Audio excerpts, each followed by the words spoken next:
Muito obrigada. Boa noite a todos. É um prazer estar aqui novamente falando com vocês e dessa vez falando sobre o desejo feminino, como é que ele está nesse novo século, está diferente do que sempre foi ou do que vem sendo, o que está acontecendo. E para falar sobre o desejo feminino, a gente não pode esquecer de falar de desejo sexual em geral, começando pelo aspecto biológico, né? Nós todos fomos programados para termos desejo. Desejo não só sexual. A libido é aquela energia vital que nos faz sair da cama, trabalhar, nos encontrar com os amigos, ter vontade de crescer, ter vontade de alcançar novos horizontes, e também é a energia que nos faz querer alguém, pertencer a alguém no relacionamento, nos identificarmos sexualmente como pertencendo a um gênero A, B ou C, são tantos hoje, né? Ou, de repente, também o sexo, a libido, essa energia, nos faz também ter o reconhecimento de que somos seres atraentes, que podemos mobilizar o interesse de outra pessoa em nós. E é dessa reciprocidade de mobilizar o interesse do outro e também, né, estar mobilizado que as pessoas passam a se aproximar.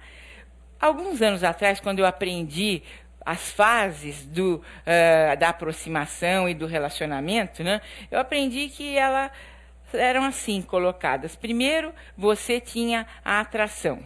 Depois, o envolvimento e, se fosse o caso, você se vinculava. Então, atração, envolvimento e vínculo. Cada vez mais, eu percebo que essas fases estão sendo modificadas, né? Não existe mais essa sequência. Parece que tudo acontece mais ou menos ao mesmo tempo ou até invertido. Você primeiro se vincula, depois você vai perceber que você se sente atraído, e envolvimento para quê, né? Deixa para lá. Isso é muito chato, dá muito trabalho. Então as pessoas acabam fazendo sexo hoje antes mesmo de saberem o nome uma das outras. Isso tem sido cada vez mais comum.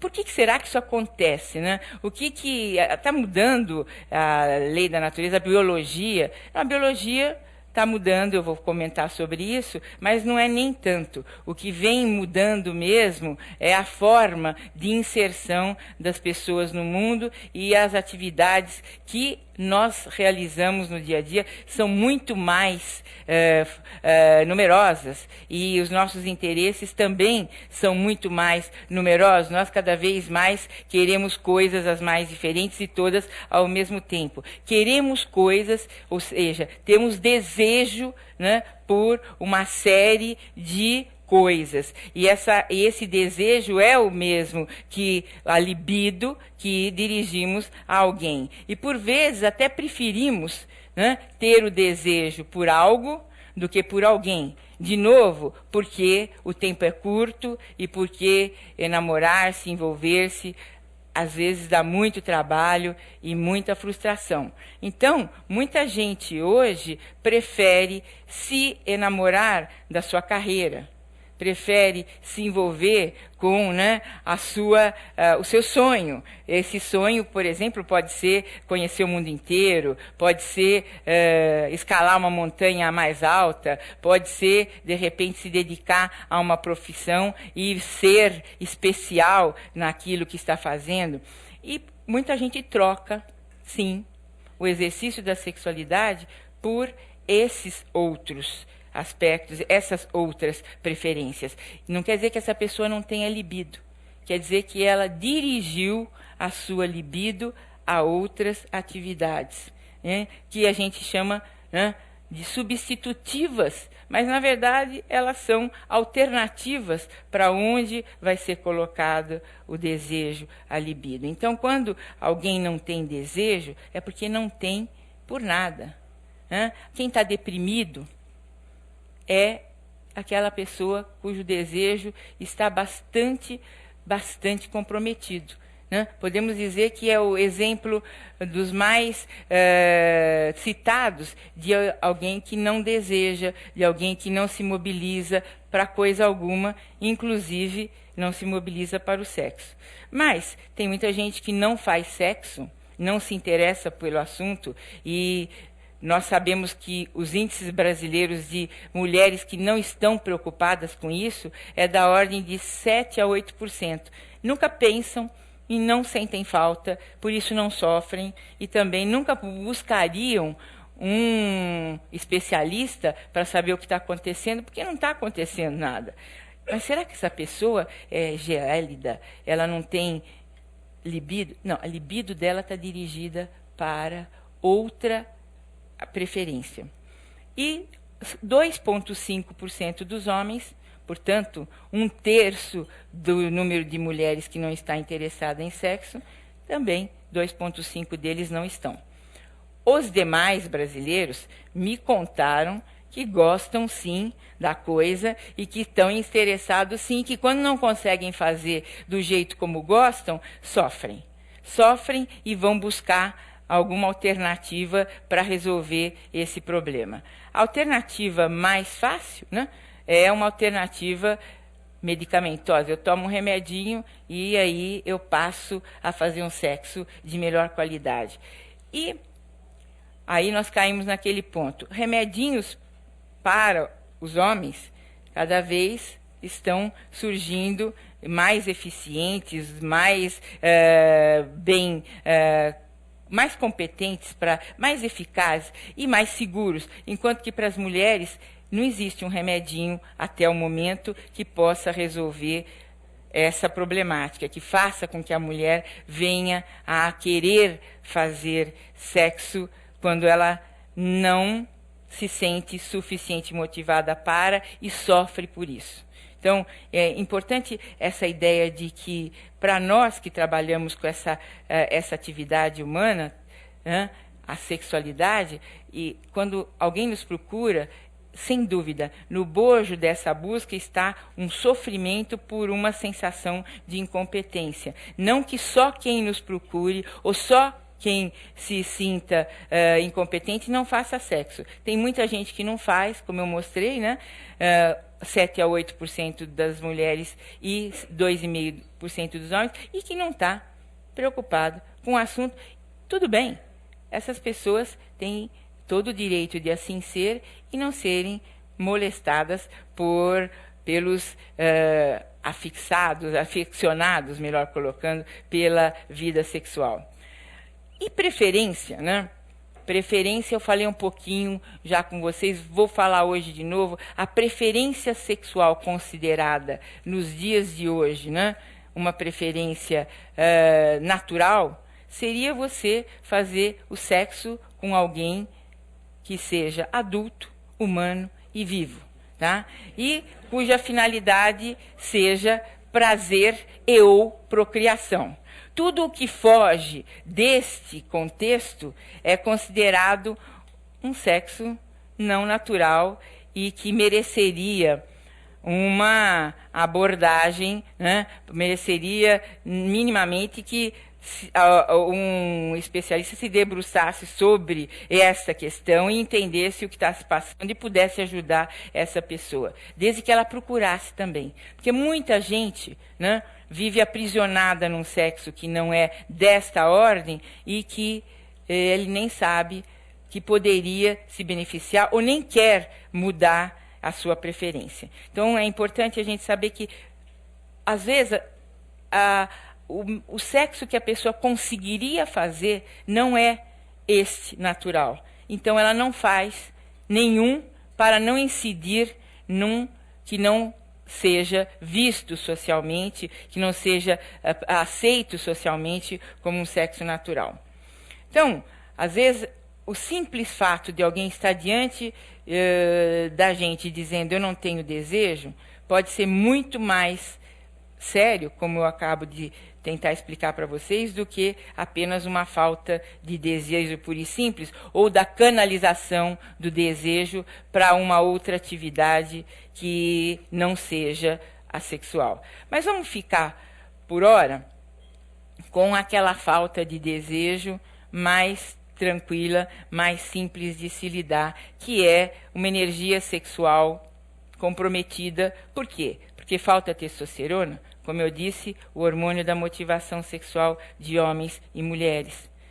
As mulheres produzem testosterona através dos ovários, da suprarrenal, uma quantidade muito menor do que os homens, mas suficiente para que nós possamos ter o interesse sexual preservado. E ele é preservado na mulher jovem, e vai ficando cada vez maior o time daquelas mulheres que não estão interessadas em sexo conforme a idade vai avançando.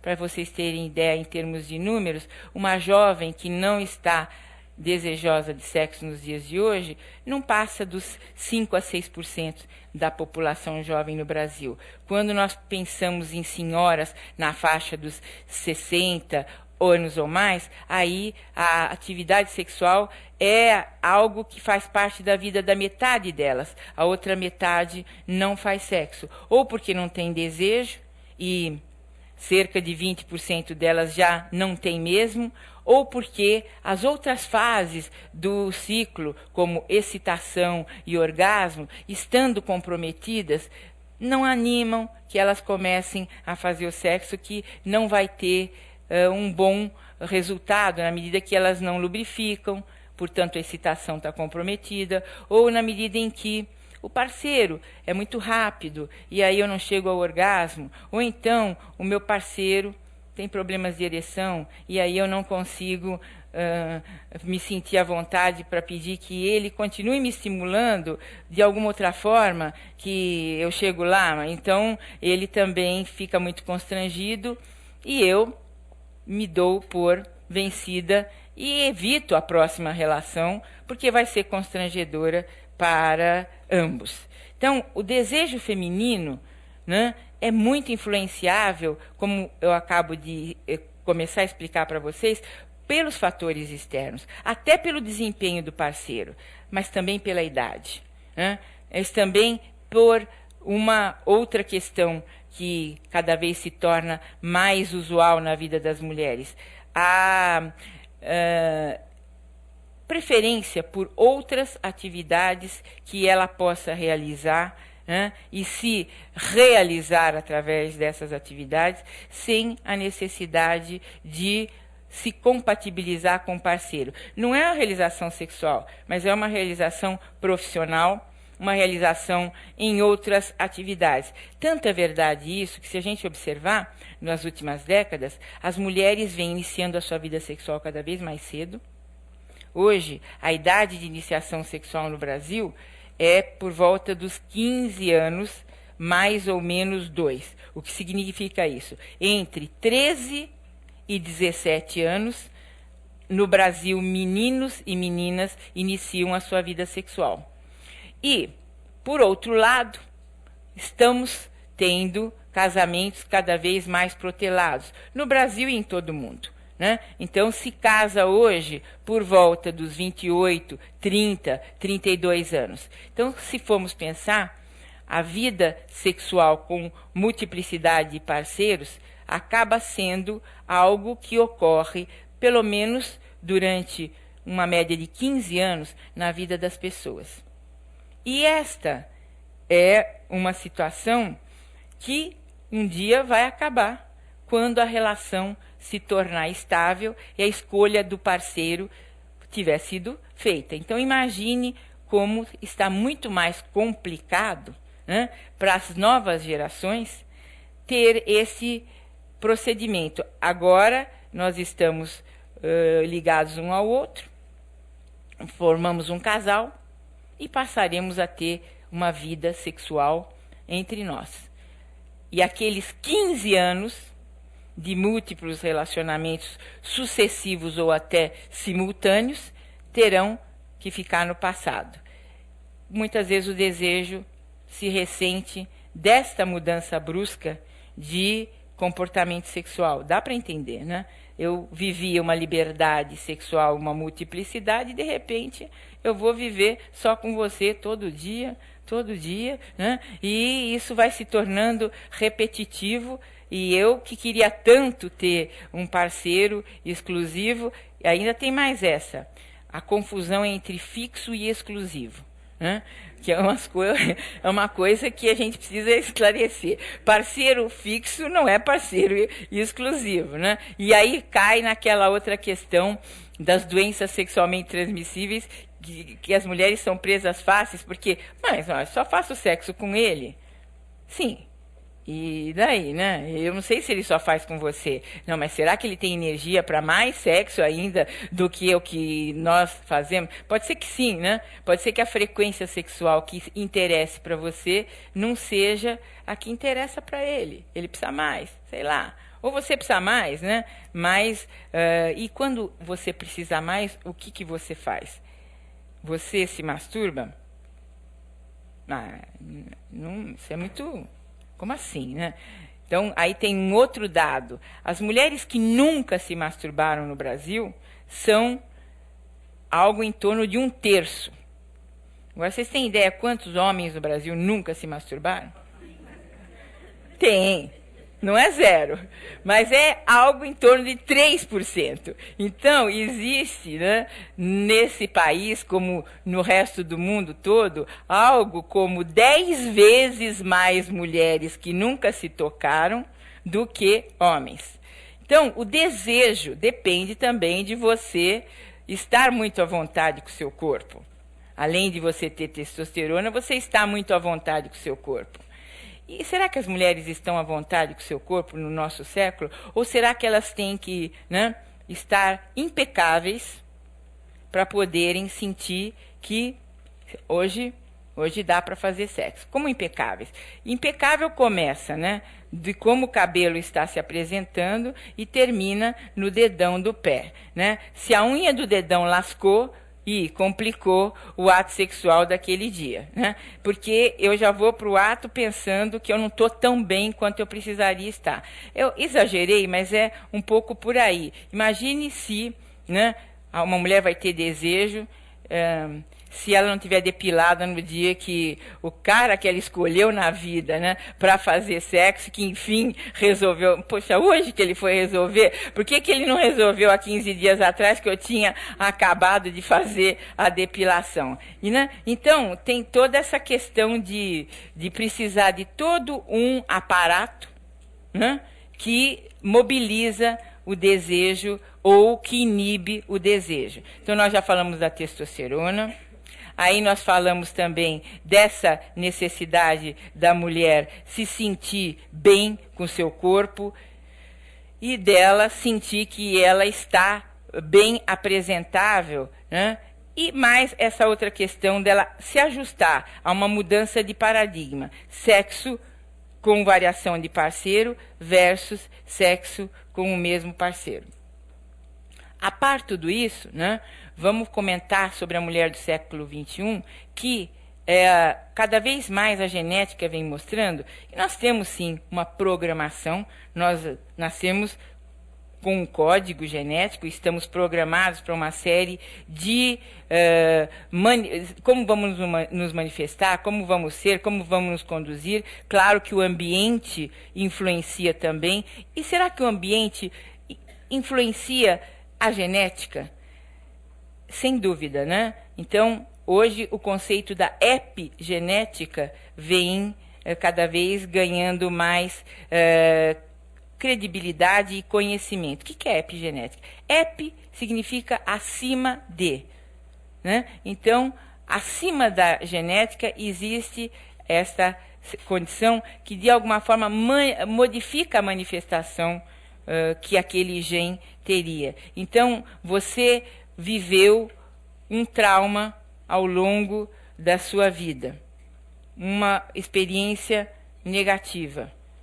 Por exemplo, uma menina que sofreu não exatamente uma violência sexual, mas, por exemplo, sofreu uma educação muito pouco dirigida para a sexualidade ou até muito repressora em outras áreas, não necessariamente sexual. Isso pode vir a incidir sobre como ela vai manifestar a sua sexualidade, mesmo que ela tivesse uma predisposição boa. E, pasmem, essa epigenética, ela é capaz de transmitir essa mudança para as gerações futuras. Então, hoje nós assistimos que as meninas estão muito mais livres, né? Muito mais soltas sexualmente, mas será que estão soltas assim? Ou será que precisam beber muito para poder estarem tão soltas quanto se exigem? Por que elas se exigem? Porque a mulher ganhou igualdade em relação ao homem em uma série de áreas, né?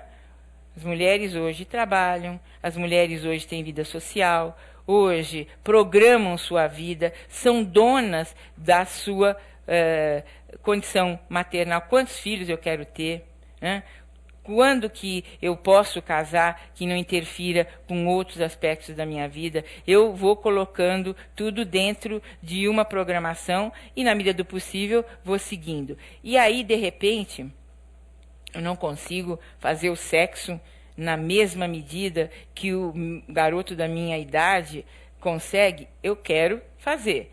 E, às vezes, para fazer, há necessidade de se usar de artifícios, de aditivos, e beber antes do sexo tem sido uma prática cada vez mais habitual e cada vez em maior intensidade para que as garotas possam se sentir mais à vontade e fazer algo que, de fato, elas não fariam. Por que elas não fariam? Por que elas não conseguem, apesar de toda a mudança social, ter esta mudança de comportamento frente ao sexo? Não sei nem se isso é bom ou se isso é ruim. Eu estou só perguntando por que elas não conseguem. Teria a ver com essa herança transmitida de outras gerações? Esse comportamento que não é pela educação. Vocês entendem que mais do que a educação, hoje se estuda quanto que o comportamento que foi passado através dessa influência epigenética pode definir a forma como alguém vai agir ou não vai agir. Não é, a mãe pode ser muito liberal. Ela pode ter amadurecido e hoje está educando sua filha de uma forma muito diferente de como ela foi educada. Mas a marca epigenética não permite que esta menina tenha um comportamento diferente. Me expliquei? Então, e além de tudo isso, ainda tem uma outra questão. Uma antropóloga, Ellen Fisher, fez um levantamento com 20 mil pessoas que respondiam a um questionário de uma agência de namoros. 20 mil. E ela acabou classificando essas pessoas em 4 grupos, segundo características de personalidade, perfis mesmo. Então, ela classificou essas pessoas como dopaminérgicas, serotoninérgicas, estrogênicas ou testosterônicas. Como assim? Aquelas pessoas que eram muito motivadas, muito empreendedoras, ela chamou de dopaminérgicas. Aquelas pessoas que eram muito controladoras, muito organizadas, ela chamou de serotoninérgicas. Aquelas que eram gregárias, que eram, assim, de alguma forma, elas tinham uma condição de acolher, ela chamou de estrogênicas. E aquelas que eram mais positivas, agressivas no bom sentido, mais, vamos dizer assim, inovadoras, mais predadoras, ela chamou de testosterônicas. E aí ela percebeu, e vê se vocês concordam, pensem nas duplas que vocês formaram ao longo da vida. Aqueles que são dopaminérgicos, empreendedores, eles buscam se ligar afetivamente a outras pessoas dopaminérgicas. Aqueles serotoninérgicos procuram se ligar a outros serotoninérgicos. Os únicos que fazem complementariedade, não ligações de identidade, como as que eu acabei de falar, são os testosterônicos e estrogênicos, independente de serem homens ou serem mulheres, né? Tem muito homem que é gregário, tem muito homem que tem essa condição de acolher e tem muita mulher que é bastante predadora e também bastante mobilizadora de ações em busca daquilo que ela considera positivo ou necessário para ela. Então, ficou assim estabelecido que os perfis não dependem só da genética, mas também do quanto de neurotransmissor e de hormônios você tem mais especificamente na circulação. Aí vocês vão falar, bom, mas você está sendo muito biológica. E como é que é isto do ponto de vista psicológico, social? Essas situações não pesam? Sem dúvida que pesam. Quando eu percebo que existe uma nova forma e coletiva das mulheres se comportarem, é lógico que existe esse comportamento de grupo social, né, que é muito comum no adolescente. O adolescente precisa se sentir pertencendo a algum grupo. Se ele não se sente pertencendo... Por isso, né, as roupas são todas iguais, eles se vestem com o mesmo jeito, o mesmo cabelo. As meninas têm todas um perfil muito parecido, porque é uma necessidade de pertencer a um grupo enquanto eu não tenho uma identidade bem estruturada, enquanto eu não me sinto eu. Então, eu pertenço ao grupo das meninas dos cabelos longos, das calças rasgadas, né, e que cortam a franja assim, o assado, e que usam a bolsa, né, que está na moda, que eu não sei qual é, mas entendam que todas saem com uma forma de se vestir, de se apresentar muito parecida. Então, esse social faz com que elas se sintam mais seguras. Pouco a pouco, vão se diferenciando conforme vão amadurecendo e vão estabelecendo tribos as mais diferentes, né, já numa fase mais madura da vida. Além disso, claro que a história de vida de cada um pesa na forma como essa pessoa vai se comportar. Não é a única influência, mas também é. E pesa sobre o desejo. Como é que as vivências vão pesar sobre o desejo sexual? Ninguém duvida, imagino eu, que se você foi bem-sucedido nas suas escolhas afetivas e se você teve reciprocidade naquilo que você buscou, você se sente uma pessoa mais propensa a acreditar em vínculos, acreditar em relacionamentos e buscar novas experiências. Se, pelo contrário, né, o sexo não foi gratificante, né, a ideia é que não vale a pena fazer e que vamos buscar outras alternativas para a recompensa, para ter uma sensação de bem-estar e para essa tal felicidade que deve estar em algum lugar, mas que, sem dúvida, cada vez mais o conceito de felicidade no mundo atual está ligado com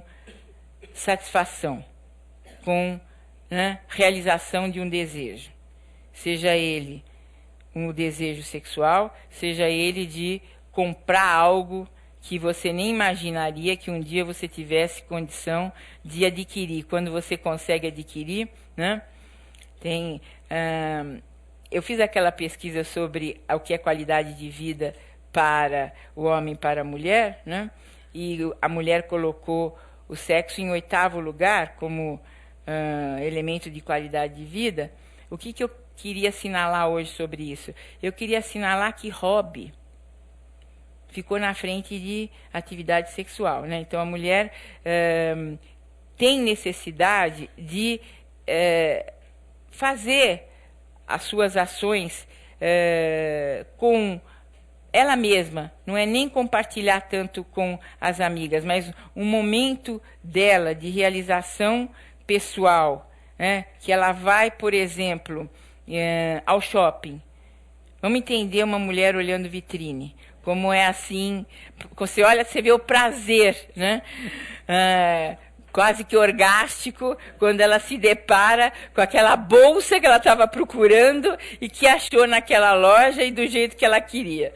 Não sei se ela vai comprar, mas ela vai entrar na loja e vai se olhar com a bolsa e põe a bolsa e olha no espelho e vira de cá e vira de lá, né? E aquele momento é como se ela estivesse realizando mesmo uma relação, né? Não com a bolsa, mas consigo mesma, né? Olha como eu fico bem, né? Nasceu para mim essa bolsa, né? E aí ela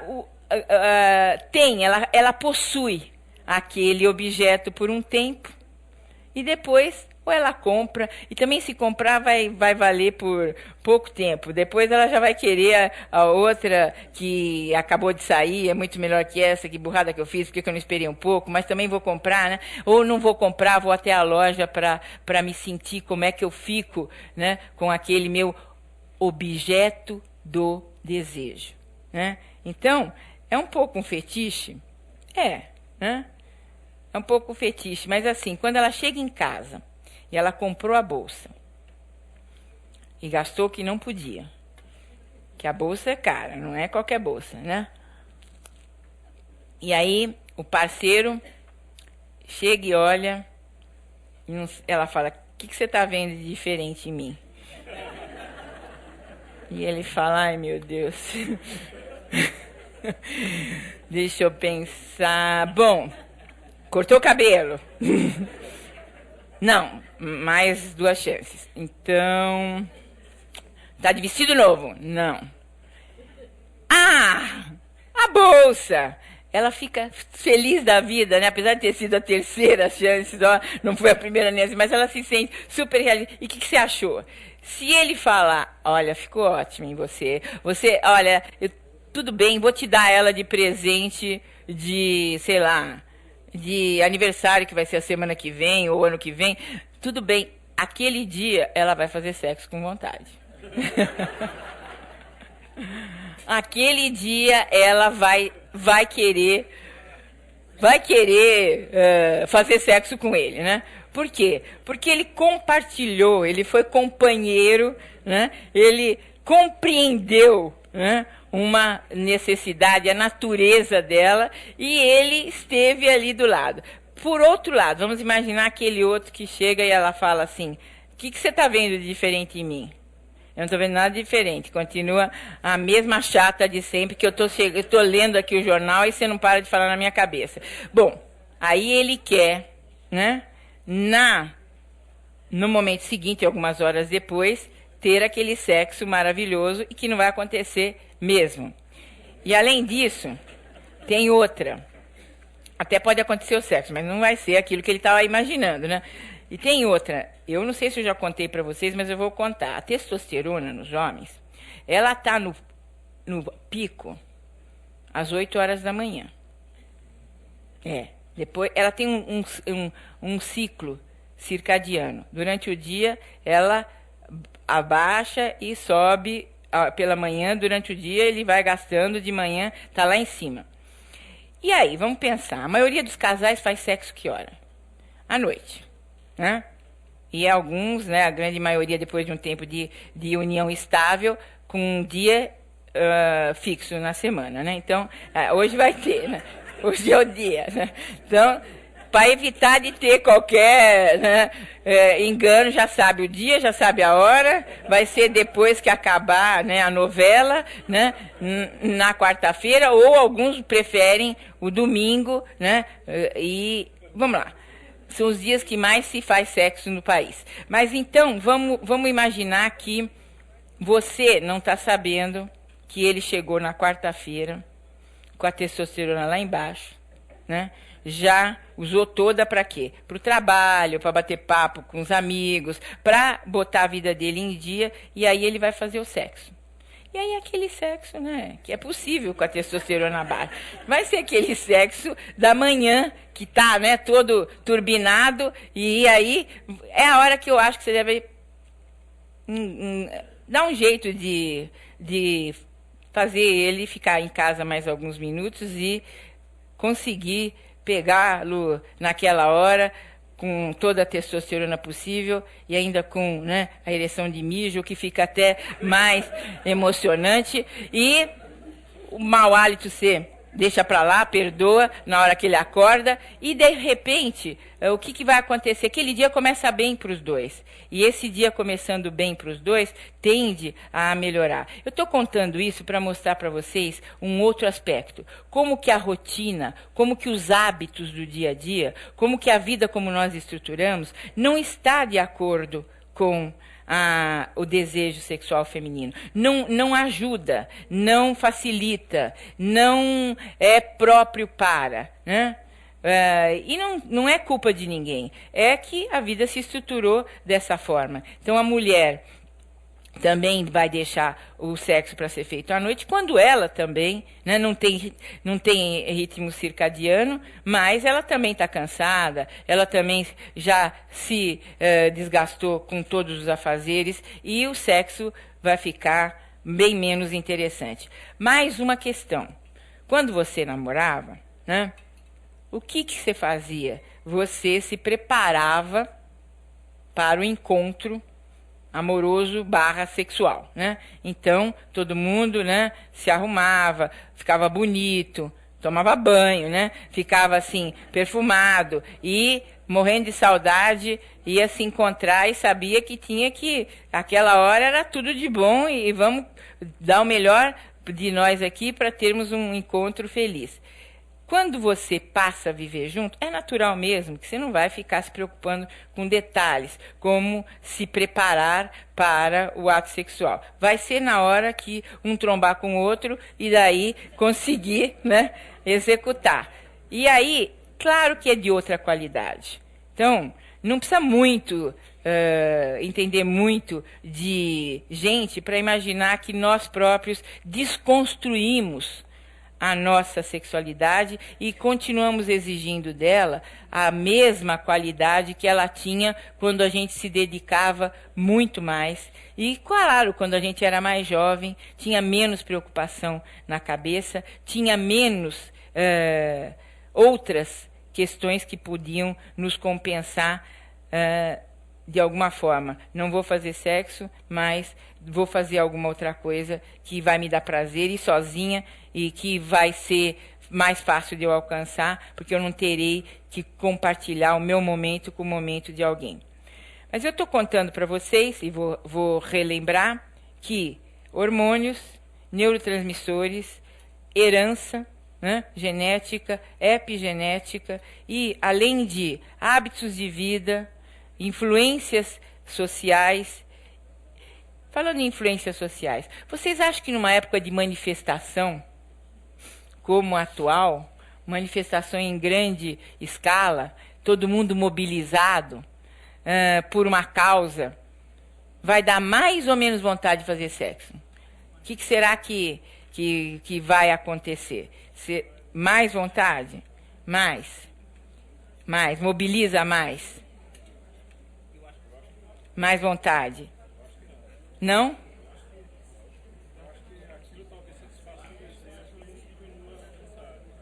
Talvez então temos aqui duas posições. Alguns acham que mobiliza mais. Desculpe pedir para vocês levantarem a mão. Quem que acha que mobiliza mais? E quem que acha que mobiliza menos? Está bem dividido. Ou seja, eu queria devolver para vocês, ver se vocês concordam. Para quem mobiliza mais, né, a resposta está sendo assim. Existe, né, uma mobilização geral, quando alguma coisa eu pleiteio em uma área, eu me sinto mais energizada para pleitear também a nível sexual. E quem disse que mobiliza menos, eu canalizei toda a minha energia para uma outra causa e aquilo que me interessa, então, não sobrou mais energia para fazer sexo.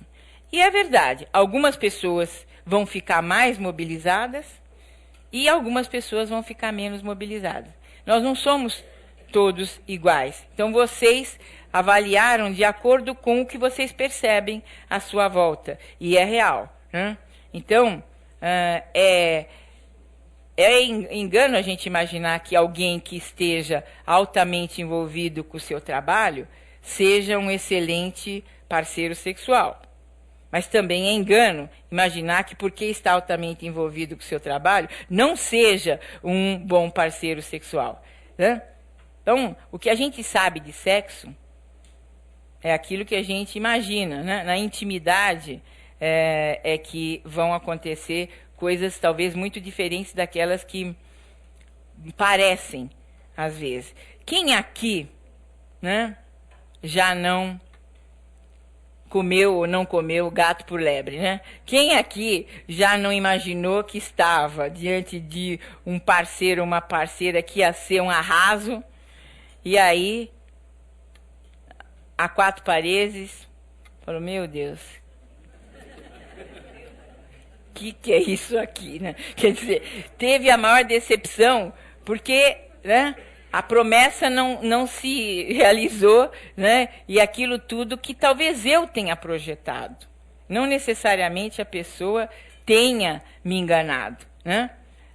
Geralmente, né, a gente olha para um objeto do nosso desejo e deposita nele uma série de expectativas que não necessariamente vão se concretizar, porque o outro não é responsável pela minha fantasia depositada sobre ele, né?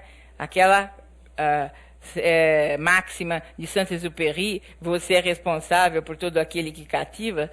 Meu Deus, você já imaginou você, né, ter sei lá, um monte de seguidores que te acham muito bonita, muito atraente, né? E de repente você ser responsável por todos eles vai ser um problema para você, né? Então, de repente, eu estou querendo dizer para vocês que também tem isso. Capacidade de seduzir, de envolver, de mobilizar desejo, não significa que essa parceria vai ser uma parceria gratificante, né? Tem gente que mobiliza muito, mas não é um bom parceiro. E tem gente, né? Outro dia me perguntaram, né, no consultório, doutora, é o seguinte, porque eu gosto de mulher bonita, mas muito bonita. Eu acho que eu preciso desfilar com a mulher. Eu falei, não sei se... Porque sexo, né? Sexo varia muito pouco, ele dizia. Mas eu desfilar com uma mulher assim, que é um monumento, claro, né, que eu vou mobilizar muito desejo nos outros, ou, né, vou mobilizar muita inveja. E isso me faz muito bem. Na intimidade do consultório, as pessoas conseguem dizer coisas que podem soar até, né, negativas, mas é sincero o que ele estava dizendo. Aí ele disse, mas sabe, eu me realizo sexualmente muito mais com mulheres não tão exuberantes. E pelo contrário, muito mais com as feias. E eu vim aqui porque eu preciso resolver isso, porque porque é uma dicotomia, né? E eu não sei como é que se eu vou optar por ser feliz na cama ou ser feliz, sei lá, no teatro, no restaurante, no shopping, né? Onde todo mundo olha para mim e fala, pô, você tá bem, hein? Então, de repente, essa é uma questão muito comum, né? Por que eu estou escolhendo? Por que aquele parceiro está sendo escolhido? E o parceiro, se ele não é escolhido exatamente por pretensões sexuais, ele não vai ser um parceiro sexualmente interessante. Agora, claro que quando alguém elege alguém dentro da nossa estrutura social, precisa organizar uma série de demandas. Você não vai eleger um parceiro porque ele é um espécime raro de beleza, só que depois, né, você se envolve com essa pessoa e só tem beleza. Né? Então, logicamente que a gente escolhe fazendo uma média em uma série de qualidades que se pretende que a pessoa tenha e virtudes que essa pessoa deverá ter, mas evita-se contratempos, né, tendo contato com pessoas que absolutamente só são interessantes para se exibir. Mas o que eu estou querendo alinhavar com vocês para chegar num ponto é que a mulher, né, tem tido necessidade cada vez maior de cuidar da sua aparência e cada vez as mulheres estão realmente tendo uma aparência mais saudável, mais bonita, preservando-se jovens mais tempo. E eu pergunto para vocês, eu devolvo a pergunta para vocês. Vocês acham que elas estão sendo felizes sexualmente ou estão mantendo o desejo aceso sexualmente falando na medida em que elas vão se tornando mais atraentes? O que vocês acham? Já pensaram sobre isso? Não?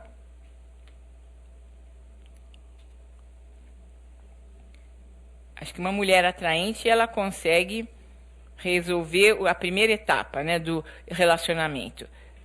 Atração. Né? Mobiliza a atração. E é mais fácil também se envolver com uma pessoa bonita, seja homem ou seja mulher, ou não? É? Você se envolve porque a pessoa te encanta. A natureza foi pródiga com aquela pessoa, ela é bonita, você fica olhando, né? E fica olhando, e fica olhando, e está enfeitiçado. Né? E não consegue não consegue dispersar. E o terceiro elemento do relacionamento, o vínculo.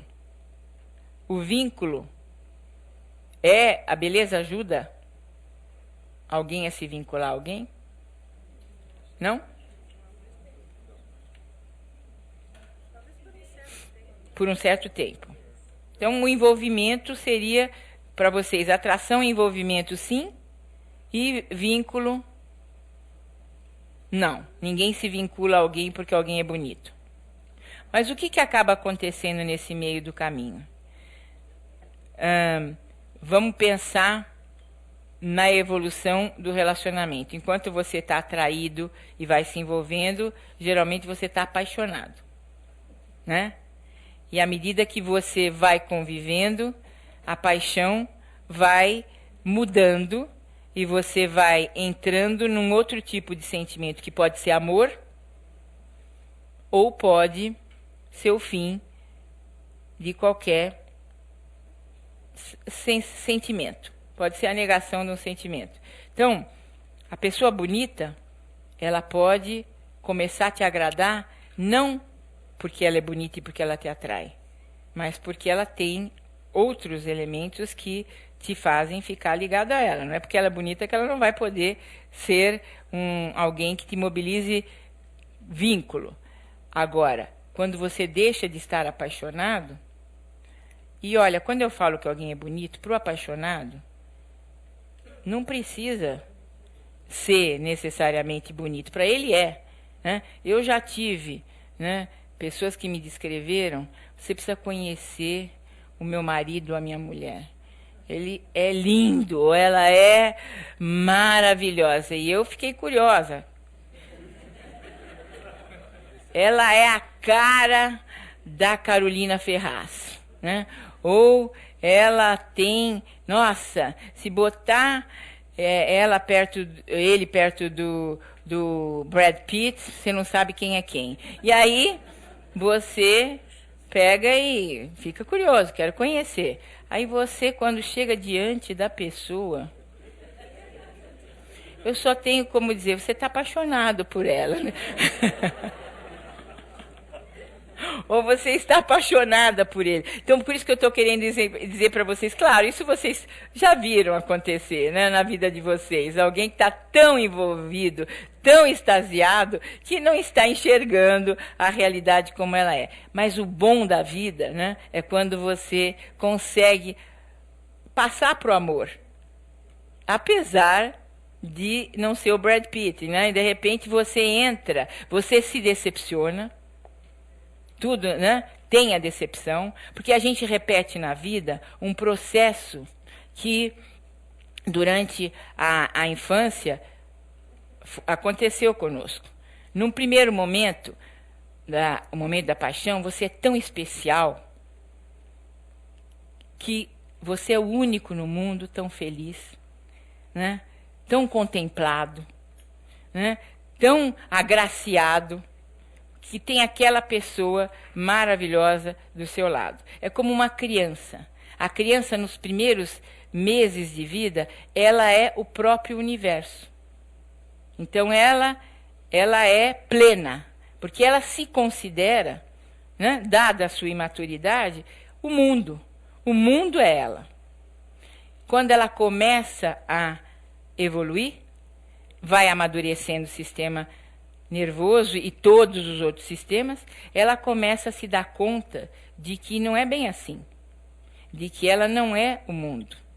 Vocês terem ideia, a criança considera, quando pequena, que o seio da mãe, ou a mamadeira, é uma extensão dela. Então, a fome sou eu, e o que me sacia a fome também sou eu.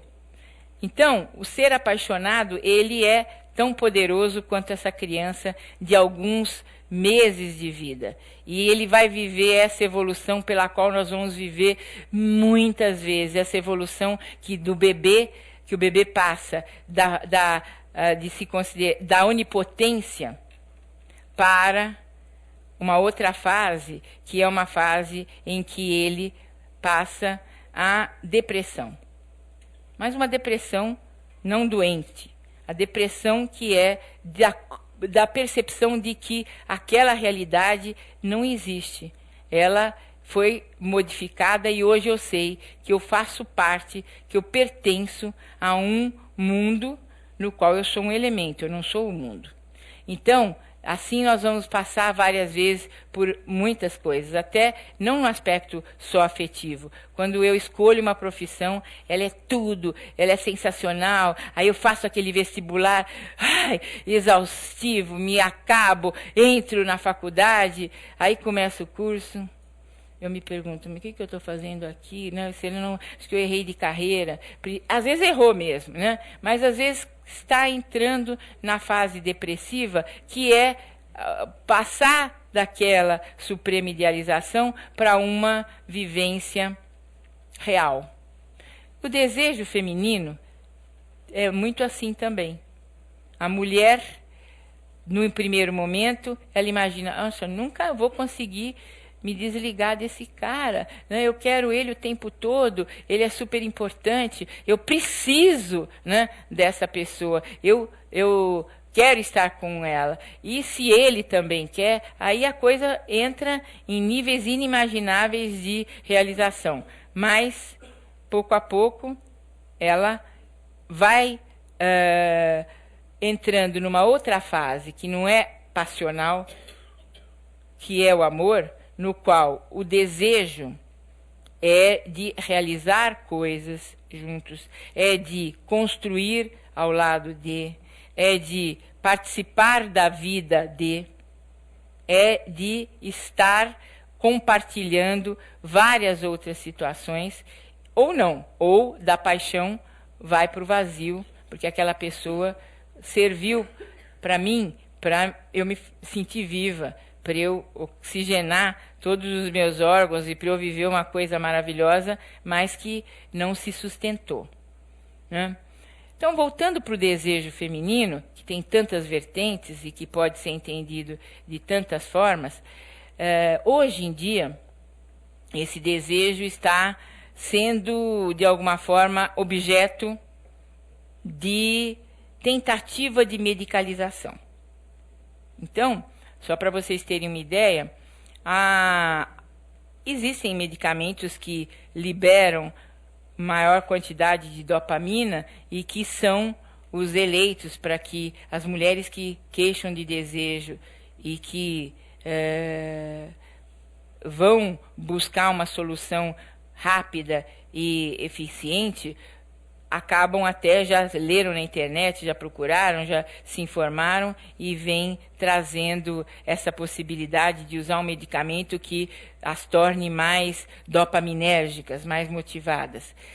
Agora, hoje, para ser bem atual com vocês, existem pesquisas sendo feitas com várias substâncias e até com duas associadas. Então, hoje em dia, por exemplo, existem duas duplas de substâncias, uma delas chamada librido e a outra libridos, e ambas estão sendo estudadas para mobilizar o desejo feminino. Mais de 400 mulheres já foram testadas e agora uma segunda etapa vai testar algo em torno de 1.400 mulheres que não têm desejo sexual.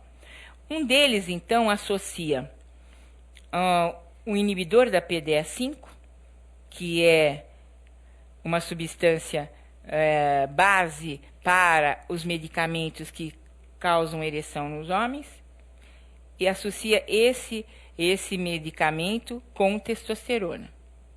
Tá? O inibidor da PDE5 com a testosterona, substância que causa ereção com o hormônio sexual masculino. E o outro associa a testosterona com a buspirona, que é uma medicação que também tem a ver com ação no sistema nervoso central, mobilizando indiretamente neurotransmissores, ou seja, na verdade, são duas tentativas. Uma, testosterona aumentaria o desejo e o inibidor da PDE5 agiria na lubrificação da vagina e na excitação da mulher. E o outro, testosterona mais a buspirona, no sentido de baixar aquela condição de muita ansiedade da mulher, que tira dela a tranquilidade para exercer o ato, e mais a testosterona que mobilizaria para o ato. Então depois eu vou querer saber de vocês o que vocês acham. Como é que vai ser? Será que vai funcionar? Será que as mulheres vão responder a essas duas possibilidades, e vocês vão me dizer, mas como que foram essas 400? Bom, devem ter ido razoavelmente bem, até para as pesquisas continuarem. Mas nunca se esqueçam que condição de laboratório é uma coisa, Você faz uma pesquisa dentro com uma amostra que tem que preencher uma série de critérios. As mulheres não podem ter, por exemplo, depressão, elas não podem estar num relacionamento que não seja estável, o parceiro não pode ter disfunção sexual, porque tudo isso seriam vieses que iriam interferir no resultado da pesquisa. Só que o mundo real é diferente. Então, talvez aquilo que favoreça essas mulheres dentro de um contexto de estudo não será tão interessante quanto o estudo possa vir a demonstrar, não será tão interessante na vida prática. Então, o que eu estou querendo dizer? Eu estou querendo dizer que desejo de mulher, até uma aula que eu dou em congresso, desejo de mulher, quando não é de menos, é demais, Porque as mulheres, quando conseguem, apesar de todas essas influências que não são favoráveis a ela não se masturba, então ela não conhece o seu corpo quando garota. Ela começa uma vida sexual sem ter tido um preparo, e essa influência que eu diria de gerações anteriores, trazendo a epigenética como um elemento que faz com que mesmo a mãe, tendo sido uma mãe bastante liberal e com um comportamento sexual bastante satisfatório, isso não significa que a próxima geração virá a ter esse benefício. Além disso, depressão em mulher. Depressão igual a falta de desejo em homem e em mulher. Na população geral, a gente tem algo em torno de 18% de pessoas com depressão no mundo, sendo 2 mulheres para cada homem. Então, pelo menos 12% das mulheres estão de alguma forma com seu desejo comprometido pela depressão ou pelo medicamento que trata a depressão. E aí vai um alerta: não descuidem do tratamento da depressão por conta de terem melhor desempenho sexual. A depressão precisa ser resolvida, né? Não vai ser sexualmente feliz, não vai ter uma vida sexual satisfatória quem continuar deprimido porque está tomando uma medicação que não é aquela que deveria, ou porque está abrindo mão de um tratamento para poder ter vida sexual. E quando eu falo dessa depressão, não é aquela depressão de você ficar, né, um pouco triste, um pouco desanimado. Eu falo da depressão mesmo, que aniquila, que arrasa, que atinge a pessoa e termina com todas as possibilidades dela viver uma vida de realização. Então, primeiro, prioritário, soberano é o tratamento da depressão, antes do que desejar uma vida sexual satisfatória, que não vai ter, né, se não tiver restituído o seu humor eutímico, né, como a gente diz. Um humor que não é nem para cima, mas nem para baixo do que seria razoável e condizente com uma vida em que a pessoa pudesse estar satisfeita. Então, essas 12% de mulheres, mais aquelas que acabam entrando na menopausa e sequer sabem que poderiam ser ajudadas com um creme local. Eu não quero fazer reposição hormonal. Ainda não se resolveu se isso dá câncer ou não dá câncer, o quanto que a relação custo-benefício. Então, talvez, né, a sua vagina agradecesse de um uso de um creme, né, que pudesse mantê-la saudável, né, e cuja absorção para o corpo é praticamente nula e não teria o inconveniente de produzir câncer, mas manteria a saúde dela não só para o sexo, mas evitando infecções e tudo mais que qualquer órgão que não está mantido bem pode adquirir, está vulnerável. Então, é uma outra questão que tira muito desejo, a dor durante a relação. A dor que é provocada por um órgão que está vulnerável, que está atrófico, né, tem a sua mucosa atrófica pela falta de hormônios que o organismo parou de produzir estrógeno quando a mulher menopausou. Então, fora esses casos, né, que são tão óbvios e que são de fácil identificação e abordagem fácil, por incrível que pareça, existe tudo aquilo que é falta de desejo porque eu não tenho, né, uma correspondência nem de longe daquilo que eu imaginei. Então, queria alertar, né, as mulheres e aos homens também, que às vezes a nossa necessidade de um parceiro, né, vai muito além do que esse parceiro conseguiria ser num primeiro momento. Às vezes é importante investir na parceria para que ela se torne melhor do que ela é num primeiro momento. Mas você falou digo, o primeiro momento que eu estou dizendo é a hora em que ambos se veem dentro de uma relação para valer e não num namoro e numa condição de paixão. A hora que ambos resolvem que vão ter uma vida em comum é a hora em que, muitas vezes, a mágica acaba, né? Porque a mágica tinha a ver com não entrar na rotina, né? E a rotina é o que muita mulher reclama, que acabou com o seu desejo. A rotina, as poucas horas que a mulher dedica para si, talvez ela não dedique tão poucas horas assim, mas talvez ela não consiga não sentir culpa pelo que ela dedica a si própria. Acho que esse é um elemento que a gente precisa pensar. o quanto que as mulheres se sentem culpadas, às vezes, de reservar para si um tempo, né, uma melhor posição dentro do seu dia, um horário melhor para cuidar das suas próprias coisas, né? E essa culpa, sem dúvida, acumula uma sensação de muita frustração.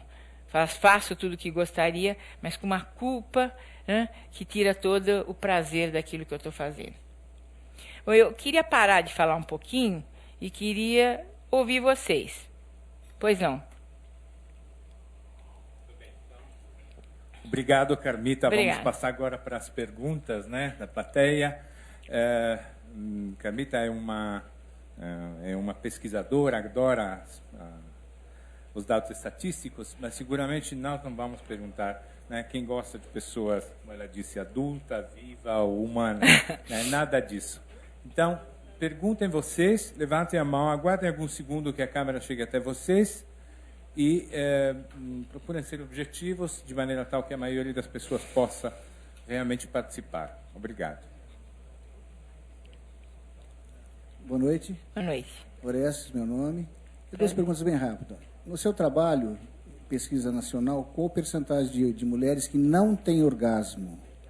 E a ocitocina nasal para estímulo do libido? Pois não. As mulheres que não têm orgasmo são algo em torno de 1/3. 1/3 das mulheres não têm orgasmo de jeito nenhum, nem clitoridiano, nem vaginal, e não tem condição de ter orgasmo. 1/3 consegue um orgasmo tanto dentro da vagina quanto no clitóris, e 1/3 tem orgasmo exclusivamente por estimulação clitoridiana.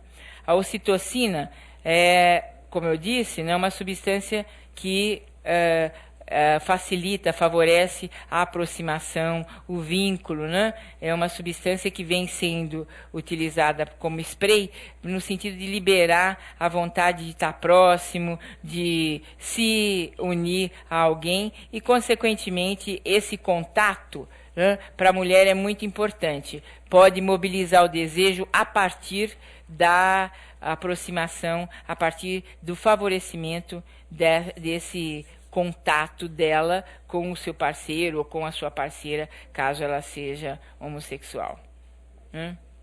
Então, é uma das várias possibilidades que vem se tentando em termos de estimular o início do ato sexual, a iniciação desse ato. Pois não? Boa noite, doutora. Boa noite. Você falou do desejo da mulher, e esse desejo, esse desinteresse da mulher não tá ligado um pouco a um fator histórico, que a mulher vem tendo que lutar no seu dia para vencer vários dogmas, vários preconceitos. Então ela tem que lutar no seu dia assim, matando um leão por hora. E aí a hora que chega no final do dia, que é o final do dia marcado, ela já está tão cansada que daí ela já não tem interesse mais nenhum pelo sexo. Eu convivo com várias mulheres, assim, tenho 3 irmãs e vi, sabe, na minha vida toda aquela luta da mulher para a afirmação dela na sociedade, um contexto muito histórico. E aquele dogma também, sabe, do orgasmo, sabe, da mulher não poder sentir orgasmo da mulher. Então, tudo isso deve gerar uma dificuldade enorme para ela sentir ainda desejo sexual. Estou certo na minha afirmação? A mulher que não tem orgasmo, né? Às vezes ela tem desejo, mas não chega até o orgasmo. Às vezes ela não tem desejo e ela consegue, durante o ato, se interessar, se excitar. Então ela tem toda a excitação, mas sem até estar identificando que isso seja algo relacionado com desejo sexual, e ela consegue ter orgasmo. Mas você tocou num ponto importante, né? Será que a mulher, por esses vários leões que ela tem que matar por dia, ela não tem interesse pelo sexo porque ela está cansada, mas o homem também, né, mata vários leões por dia, mas ele tem vontade de fazer sexo. É que a natureza feminina tem uma série de prioridades diferente da natureza masculina. Então, se ela está cansada, o sexo não é a escolha dela como relaxante. Se um homem está cansado, o sexo é uma forma, não é verdade? Dele sentir que ele vai, agora eu vou relaxar, eu vou fazer uma coisa boa e vou ter uma descarga de tensão e vou me sentir melhor. Não é geralmente o que acontece com a mulher. A opção dela, quando ela está cansada, não seria fazer sexo, seria dormir, a imensa maioria das vezes. São diferenças, né, próprias de homem e de mulher. Agora, com certeza, num outro contexto, como eu disse, se ela estivesse se sentindo bem, ou até mobilizada, até por um elogio, às vezes, ou por uma coisa diferente que vai acontecer no final do dia dela, provocada ou não pelo seu parceiro, a mobilização pode acontecer. Tanto é verdade que mulheres que têm relacionamentos de curtos, que acabaram de começar, apesar dela ter uma vida exaustiva, ela está mais motivada para o sexo do que aquelas que estão em relacionamentos mais de longa duração. Por que será isso? Porque a novidade traz uma série de situações que são muito interessantes para a mulher. A mulher gosta de novidade, né? A mulher gosta de coisas que ela ainda vai viver, inéditas, né? Ela vive a busca de novidade em vários setores da vida dela. Então, esse seria um mobilizador muito grande. Sair de um lugar comum também em termos de sexo. Respondi para você? Pois não. Acho que tem uma pessoa. Boa noite, doutora. Nós estamos transmitindo este café filosófico pelo site da CPFL Cultura, onde internautas nos acompanham e enviam também suas perguntas. A Milene pergunta se é verdade que depois do primeiro filho, a libido da mulher diminui. Há alguma explicação biológica para este fenômeno, caso ele seja verdadeiro? Sim. Interessante assim, a natureza, muito boa pergunta, a natureza tem que fazer um pouco isso com a mulher, que ela teve o bebê e ela vai cuidar do bebê. Se ela vai amamentar, é explicação biológica e depois vamos dar outras.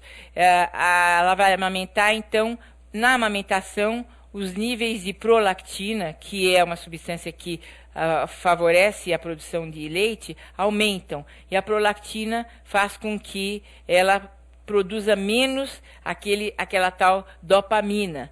E ao produzir menos dopamina, o desejo fica comprometido. E por que a natureza faz isso?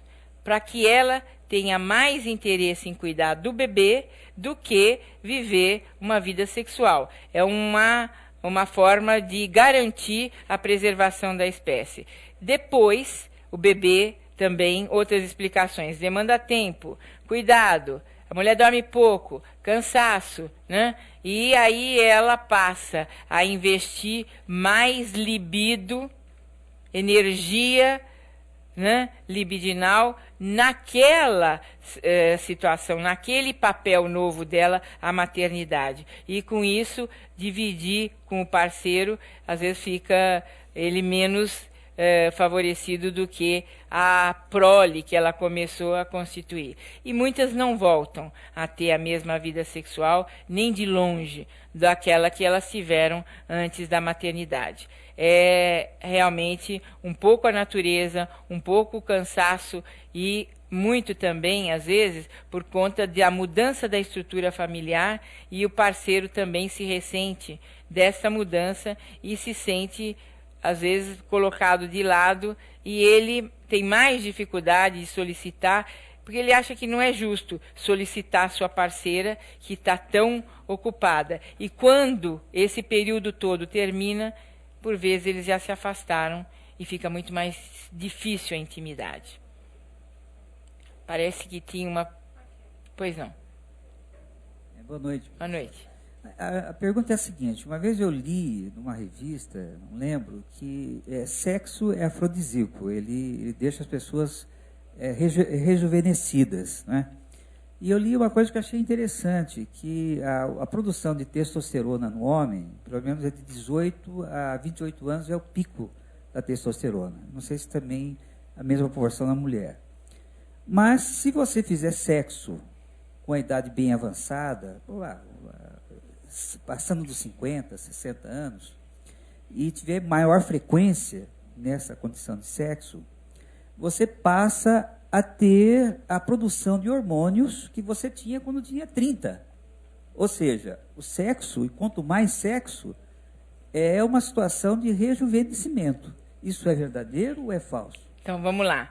Sem dúvida, o homem tem o pico de testosterona quando ele está na puberdade, início da vida adulta, e ele passa a perder testosterona a partir dos 35, 40 anos, 1% de testosterona ao ano, de forma que ele chegará aos 80 com 40% a menos de testosterona do que ele tinha quando ele começou a perder.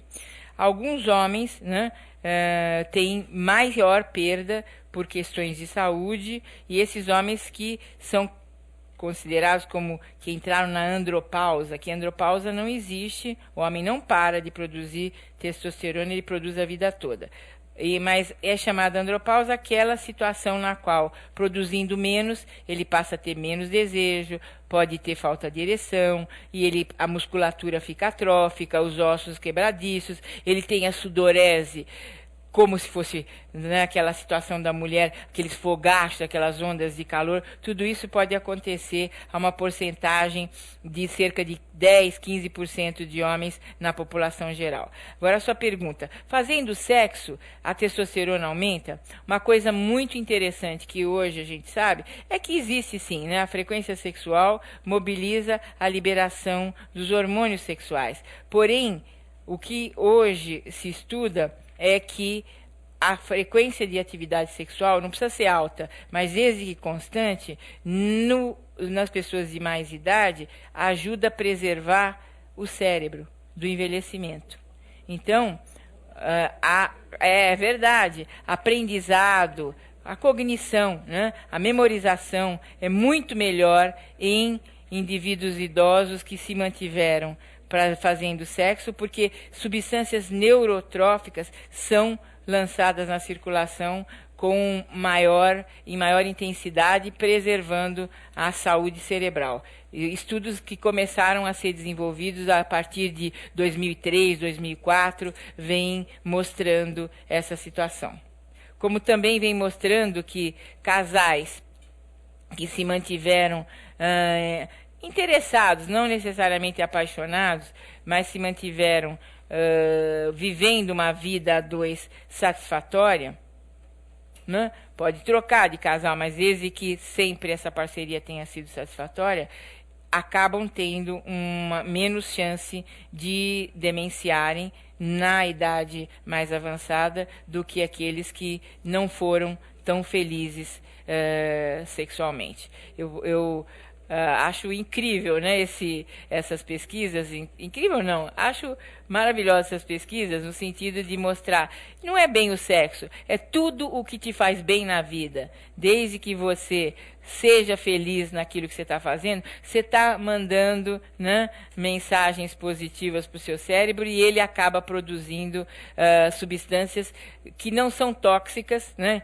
Ela vai produzir aquilo que é regenerador e não aquilo que pode desfavorecer a saúde do cérebro, inclusive.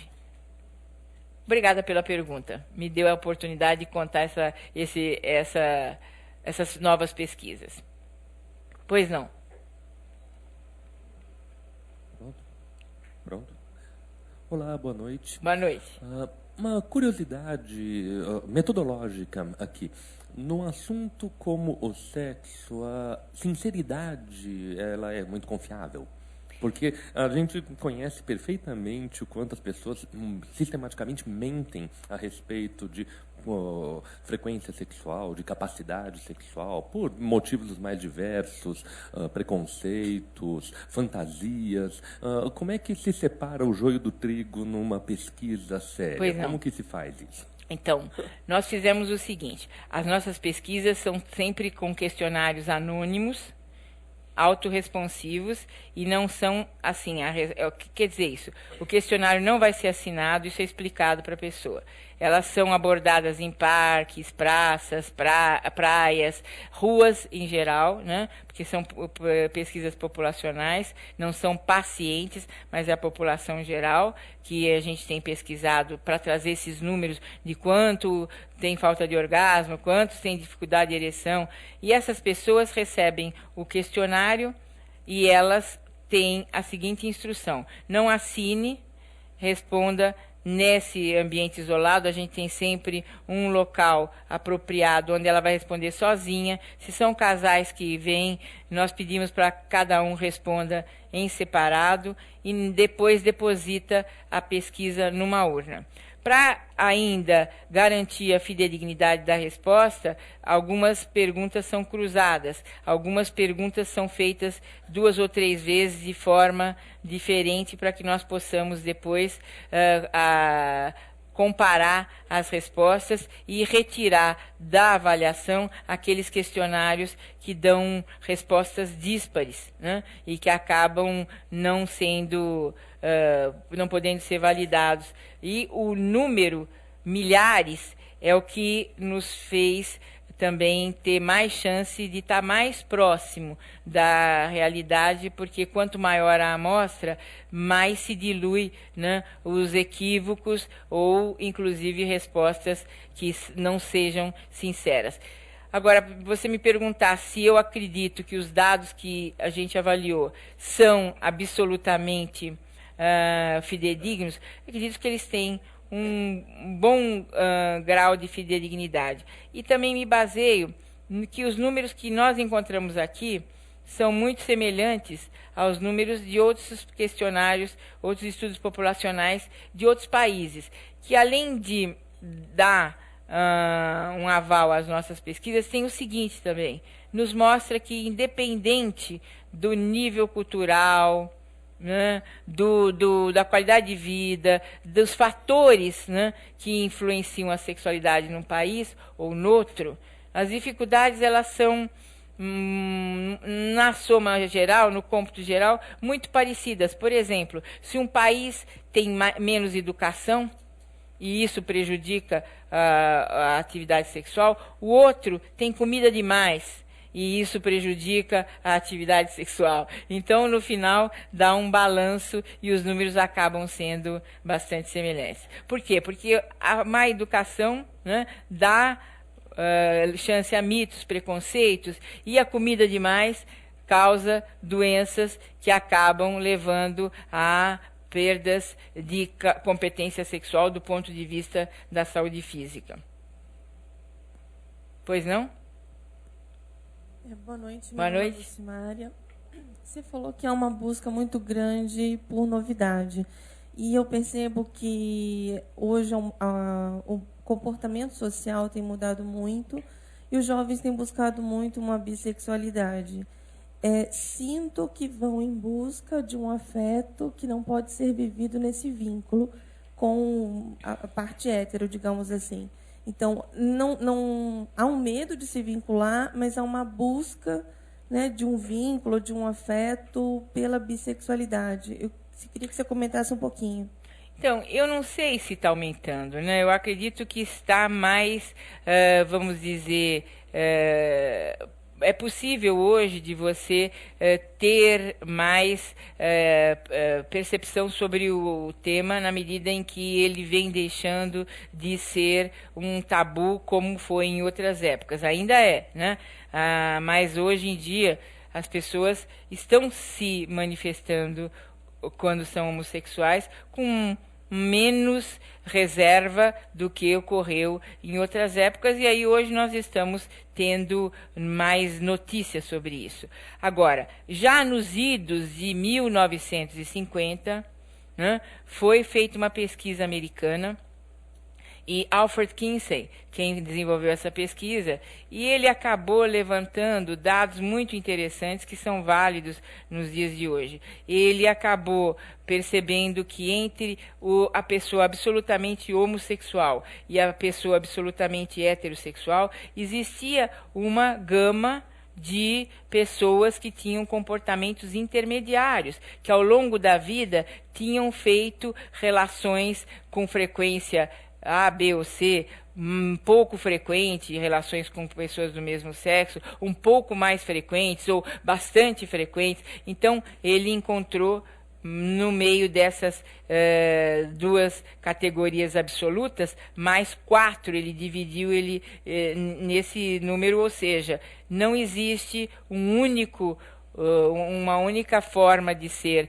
hétero ou homo, mas existem comportamentos intermediários nos Estados Unidos, comprovado na década de 50. Hoje, as pessoas mostram mais a cara e, com certeza, se chega mais perto do que está acontecendo na intimidade, coisa que antes era bem menos possível de se conhecer, né? Agora, sem dúvida, a iniciação sexual dos garotos, o famoso troca-troca, né, é conhecido de longa data. Os meninos iniciavam-se, né, tradicionalmente uns com os outros.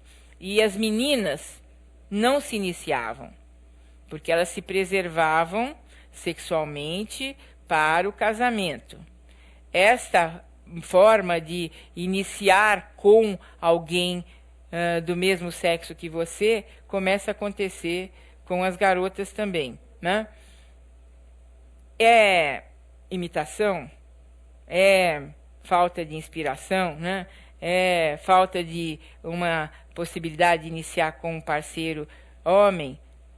Acredito que tenha tudo isso, um pouco de tudo isso, mas também tenha uma curiosidade muito grande que é permitida nesse momento e que talvez, né, a menina se dê direito até percebendo que numa outra fase da sua vida vai ser muito mais complicado para ela ter essa possibilidade, que ela vai ser muito mais cobrada ainda nos dias de hoje de fazer essa experimentação já mais adulta e mais amadurecida. O quanto que isto é positivo ou é negativo, eu acredito que tudo pode ser positivo, tudo pode ser negativo, né, na esfera sexual, dependendo do uso que você faz da coisa. Não é o ato em si, mas é o significado que ele pode ter para você, né? Agora, o que não pode é a gente não encarar que as coisas existem e que elas são assim, e que elas têm uma razão de ser, e que é um processo evolutivo ou não. Pode ser que seja uma identificação mesmo com aquele comportamento e conhecer mais a fundo o que aquilo significa. Eu vivi já nessas minhas várias décadas de atendimento em consultório duas situações muito diferentes em relação à homossexualidade, para não citar outros. Quando eu comecei, eu recebia os homossexuais tentando mudar a sua expressão da sexualidade, a sua tendência, a sua orientação sexual. Bastante desesperados e sofrendo muito em quererem se tornar heterossexuais. Hoje eu recebo os pais dos homossexuais querendo se organizar para trabalhar com essa situação e para serem adequados no trato dos seus filhos que se disseram homossexuais em casa. Então, eu queria que a gente pudesse entender que ninguém vai saber se é homo, hétero, bi ou o que quer que seja, né, com 5 anos de idade. Mas se um garoto chega para os seus pais aos 18, aos 19, aos 20 e traz essa questão, é importante que os pais possam lidar com isso, porque o mundo só vai deixar de ser preconceituoso quando na nossa casa nós deixarmos de ter preconceito contra as pessoas que nós geramos. Então, eu acho que é a família a maior responsável por acolher pessoas que não fazem parte da maioria. Não só homossexuais, mas todas as pessoas que... Um filho meu que, puxa, eu não queria que ele fosse assim, mas ele é. E ele só vai ser aceito pelo mundo se eu o aceitar. E se eu não o aceito, que pena.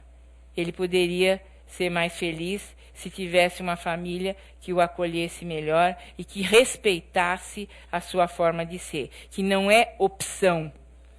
Muitas das coisas que nossos filhos são, não são opções, são possibilidades, são características. E cabe a nós torcer por eles e deixar que eles ganhem um espaço no mundo, e não tolhermos nós próprios os espaços que o mundo não vai lhes dar, porque nós não demos. Obrigada.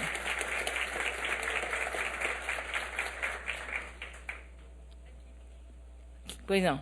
Por favor. Eu queria saber um pouco mais a respeito da epigenética. Se eu entendi, ela é meio que consequência de uma educação ou de um meio. De uma vivência. De uma vivência.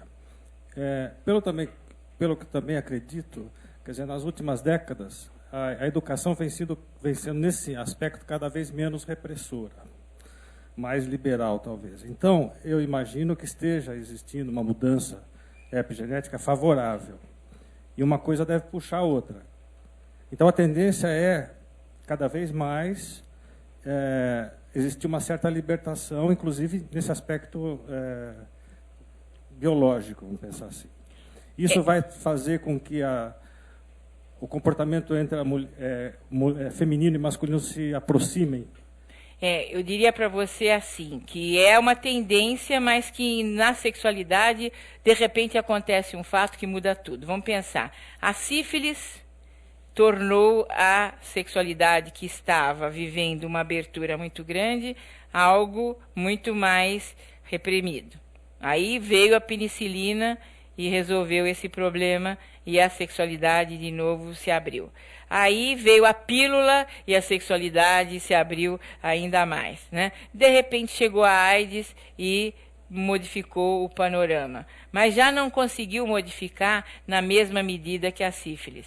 Não sei se você entende que essa abertura tem a ver com uma mudança, uma transformação que já estava agregada e que não conseguiu fazer com que uma epidemia mortal causasse o mesmo comportamento que a outra epidemia mortal havia causado. Acho que eu expliquei para você, né? Então, será que vai continuar essa abertura?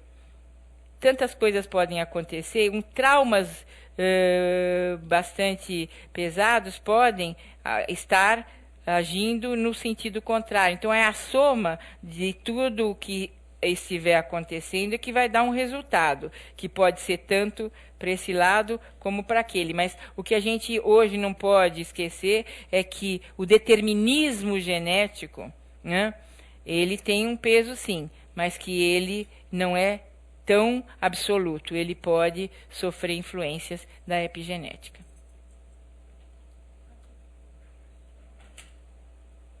Acho que vamos parar por aqui, gente. Tem mais uma pergunta? Então, mais essa. Boa noite.